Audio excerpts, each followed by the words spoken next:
Hello everyone. তা আমি একটা ভিডিওর মধ্যে বলছি যে চিংড়ি মাছের শুটকি। চিংড়ি মাছটি সিদ্ধ করে রৌদ্র দিয়ে শুটকি করছে, সেই শুটকির ভর্তা আজকে আমি খাইতেছি। তো চিংড়ি মাছের শুটকির ভর্তা দিয়ে আজকে ভাত খাইতেছি। চিংড়ি মাছের শুটকির ভর্তা তো আম্মু বানালো, এখন দিবে, আমি খাবো। চিংড়ি মাছের শুটকির ভর্তাটা হলো পেঁয়াজ কাঁচামরিচ দিয়ে বানানো হয়েছে। তো আম্মু দিতেছে।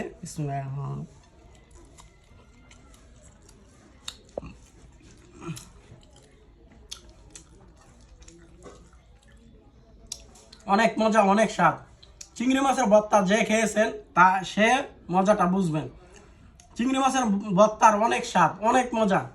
তা আমাদের ব্রাহ্মণবাড়িয়া জেলার মধ্যে চিংড়ি মাছ সিদ্ধ করে রৌদ্রে দিয়ে শুটকি বানায়, সেই শুটকির ভর্তা আজকে আমি খাইতেছি।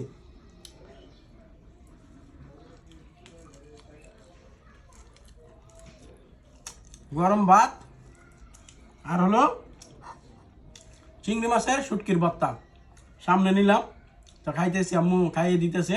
গরম ভাত, চিংড়ি মাছের শুটকির ভর্তা।